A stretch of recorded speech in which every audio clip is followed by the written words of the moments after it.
Bienvenido a Edificándonos. Soy César Morales y quiero invitarle a un estudio especial de 3 lecciones sobre la providencia divina. ¿Qué dice la palabra del Señor? ¿Es creíble? ¿Está correcto? Acompáñeme. Si usted es primera vez que está en nuestro canal, por favor suscríbase y apriete también ahí en la campanita para que sea el primero en saber cada vez que subo un nuevo video. Y si usted ya lleva tiempo con nosotros, por favor, comparta los videos con quien necesite. Comencemos el estudio de la providencia divina. Acompáñame. Bienvenidos a la lección número 2 de la providencia divina. En esta oportunidad, el cuidado de Dios por la humanidad. Les recuerdo que es una adaptación al español del libro La providencia divina del hermano Gene Taub. Un breve repaso sobre la lección anterior. La providencia divina simplemente significa el cuidado amoroso de Dios con nosotros. ¿Se preocupa Dios por la humanidad? Pedro nos asegura que sí lo hace.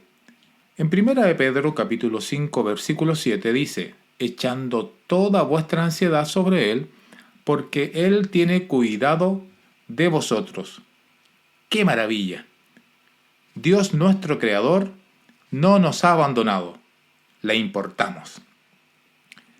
En nuestra primera lección, Dios nos ha dado la seguridad de que Él es todopoderoso y tiene todo el conocimiento infinito. También tiene misericordia y un amor insondable. La Biblia es la historia de los tratos de Dios con el hombre.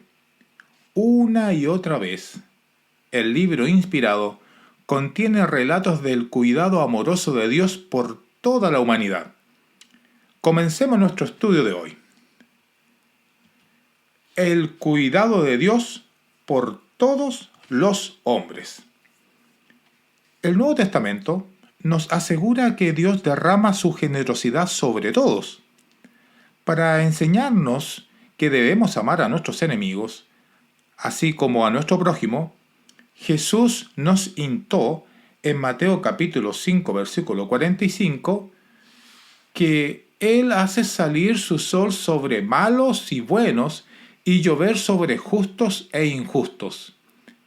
Nuestro Padre, nuestro Dios, hace salir el sol sobre malos y sobre buenos. En nuestra primera lección, notamos que Dios da testimonio de sí mismo a todos por igual. En Hechos capítulo 14, versículo 17, se nos dice que haciendo bien y dando lluvias del cielo y estaciones fructíferas, llenando vuestros corazones de sustento y de alegría. Dios justamente nos ha dado a todos en este mundo las lluvias y las estaciones fructíferas para poder tener el sustento. Estas bendiciones diarias del sol, la lluvia y las cosechas están testificando constantemente de todo el cuidado amoroso de Dios por todas las criaturas. Las escrituras del Antiguo Testamento también ofrecen muchas pruebas de la preocupación de Dios por todos los hombres. Si bien con frecuencia pensamos en su amor especial por la nación judía, también hay ejemplos notables de su cuidado por los gentiles. Consideremos algunos de ellos. Rahab.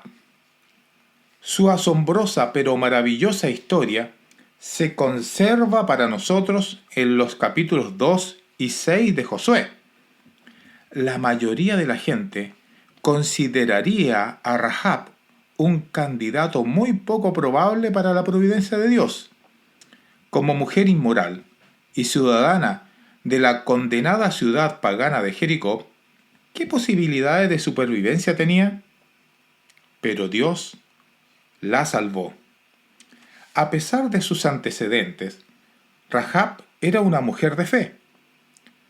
Después de decirle a los 2 espías: sé que el Señor os ha dado la tierra, ella también confesó, diciendo, porque el Señor vuestro Dios, Él es Dios arriba en los cielos y abajo en la tierra. Ella combinó su fe con acción, escondiendo a los dos espías hasta que fue seguro para ellos escapar. Su fe continuó exhibiéndose durante el terror de la destrucción, mientras colgaba el cordón escarlata de su ventana y reunía a su familia a salvo en su casa. Dios le otorgó a Rahab el honor al permitirle ser del linaje de Jesucristo, nuestro Señor. En Mateo capítulo 1, versículo 5 dice, Salmón engendró de Rahab a Boz, y Boz engendró de Ruth a Obed, y Obed engendró a Isaí. Dos escritores del Nuevo Testamento hablan de la fe y la liberación de Rahab. En Hebreos capítulo 11, versículo 31, el escritor nos dice que por la fe la ramera Rahab no pereció con los desobedientes por haber recibido a los espías en paz. Y después, el hermano de Jesús, Santiago, en el capítulo 2, versículo 25, dijo, y de la misma manera, ¿no fue la ramera Rahab también justificada por las obras cuando recibió a los mensajeros y los envió por otro camino? Otro ejemplo del Antiguo Testamento es Ruth. Nuestro siguiente ejemplo del cuidado de Dios por todos es la hermosa historia de Ruth, la moabita. Su devoción a Noemí y a Dios se expresa en palabras que aún persisten. En Ruth capítulo 1, versículo 16 al 17, se nos dice lo siguiente de Ruth. Pero Ruth dijo, no insistas que te deje o que deje de seguirte, porque a donde tú vayas iré yo, y a donde tú mores moraré. Tu pueblo será mi pueblo, y tu Dios mi Dios. Donde tú mueras, allí moriré, y allí seré sepultada. Así haga el Señor conmigo, y aún peor, si algo excepto la muerte nos separa. Como resultado de tal devoción, Dios la recompensó. Él proveyó no solo su comida diaria, sino también un esposo bueno y gentil, Boz, quien se convirtió en el padre de su hijo, Obed, quien fue el abuelo de David, colocando a Ruth en el linaje directo de nuestro Señor Jesús. Nuevamente en Mateo capítulo 1, versículo 5, que hablaba de Rahab, también nos habla justamente de Ruth. Salmón engendró de Rahab a Boz, y Boz engendró de Ruth a Obed, y Obed engendró a Isaí, e Isaí engendró al rey David. También en Lucas capítulo 3, versículo 32, encontramos la siguiente declaración. David de Isaí, Isaí de Obed, Obed de Boz, Boz de Salmón, Salmón de Nazón. Otro caso que encontramos en el Antiguo Testamento es otra mujer, la viuda de Sarepta. En Primera de Reyes capítulo 17 se nos cuenta cómo, durante el tiempo de hambruna, Dios dirigió a Elías a cierta viuda gentil que vivía en Sarepta, una ciudad que pertenecía a Sidón. Esta señora tenía solo un puñado de comida y un poco de aceite que estaba lista para preparar como comida final para ella y su hijo y luego morir. Al ser ordenados por Elías que le hicieran un pequeño pastel primero, se nos dice lo siguiente, que ella fue e hizo conforme a la palabra de Elías. Y ella, él y la casa de ella comieron por muchos días. La harina de la tinaja no se acabó, ni se agotó el aceite de la vasija, conforme a la palabra que el Señor había hablado por medio de Elías. Jesús comenta sobre esto en Lucas capítulo 4, versículo 25 al 26. Pero en verdad les digo que muchas viudas habían en Israel en los días de Elías, cuando el cielo fue cerrado por 3 años y 6 meses, y cuando hubo gran hambre sobre toda la tierra. Sin embargo, a ninguna de ellas fue enviado Elías, sino a una mujer viuda en Sarepta, en la tierra de Sidón. También tenemos otro caso en el Antiguo Testamento. En esta oportunidad es Naamán.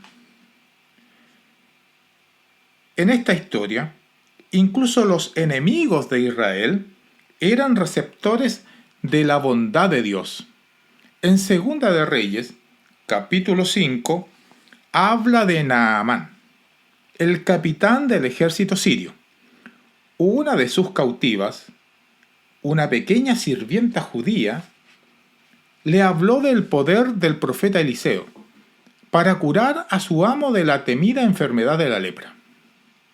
La bondad y el poder de Dios se dieron a conocer a Naamán cuando finalmente obedeció las instrucciones de Eliseo de lavarse 7 veces en el río Jordán y regresó a casa, no solo limpiado de su lepra, sino decidido a adorar solo al verdadero Dios del cielo. Lea el relato ahí en Segunda de Reyes capítulo 5 y luego lea lo que comentó nuestro Señor Jesús en Lucas capítulo 4 versículo 27. Muchos leprosos habían en Israel en tiempos del profeta Eliseo, pero ninguno de ellos fue limpiado, sino Naamán el sirio. Tenemos también otro caso de una ciudad de Nínive. El libro de Jonás nos enseña que Dios está preocupado por una gran ciudad que se vende a sí misma para hacer la maldad. La naturaleza sufriente de Dios se revela cuando envió a Jonás a advertir a esa gente acerca de su destino, que se arrepintieran. A través del reacio Jonás, la ciudad fue advertida de que en solo 40 días sería destruida. Note el resultado de esto. En Jonás capítulo 3 versículo 5 y también el versículo 10 dice: entonces los habitantes de Nínive creyeron en Dios y proclamaron ayuno y se vistieron de cilicio desde el mayor hasta el menor de ellos. Luego también nos muestra que cuando Dios vio sus acciones que se habían apartado de su mal camino, entonces Dios se arrepintió del mal que había dicho que les haría y no lo hizo. Nabucodonosor es otro de los casos que veremos en esta lección. En su orgullo, Nabucodonosor supo que la gloria de Babilonia se debía a su propio y gran poder y fuerza. A través de Daniel, Dios advirtió a este orgulloso rey que si no se apartaba de sus pecados, sería expulsado de los hombres y convertido en una bestia del campo durante 7 años, o un tiempo definido. En este caso eran 7 años. Hasta que reconociera que Dios gobernaba en los reinos de los hombres y que se lo daba a quien Él quería. En Daniel, capítulo 4, versículo 32, vemos justamente esto. Y serás echado de entre los hombres, y tu morada estará con las bestias del campo. Te darán hierba para comer como al ganado, y 7 años pasarán sobre ti, hasta que reconozcas que el Altísimo domina sobre el reino de los hombres, y que lo da a quien le place. Nabucodonosor se negó a prestar atención, por lo que la advertencia de Dios se cumplió exactamente como se predijo. En Daniel capítulo 4 concluye hablándonos de la recuperación de Nabucodonosor y su alabanza a Dios. Ahora yo, Nabucodonosor, alabo, ensalzo y glorifico al Rey del cielo, porque sus obras son todas verdaderas y justos sus caminos. Él puede humillar a los que caminan con soberbia. Aunque no es el punto de esta lección, más adelante veremos cómo la providencia divina actúa juntamente con la disciplina. Para concluir la clase de hoy, estas lecciones bíblicas prueban que Dios se preocupa por toda la humanidad. Para Rahab, para Ruth y Naamán, que sirven como ejemplo de aquellos que exhiben fe en Dios, se les guardó una gran bondad. A Nínive y a Nabucodonosor, que sirven como ejemplo de corazones rebeldes cuando son guiados por advertencias o castigos para arrepentirse, la mano misericordiosa de Dios fue revelada nuevamente. Finalizaremos esta lección con el texto de 2 de Pedro capítulo 3 versículo 9, donde el apóstol inspirado nos recuerda que el Señor no se tarda en cumplir su promesa, según algunos se entiende la tardanza, sino que es paciente para con ustedes, no queriendo que nadie perezca, sino que todos vengan al arrepentimiento. Que el Señor les bendiga.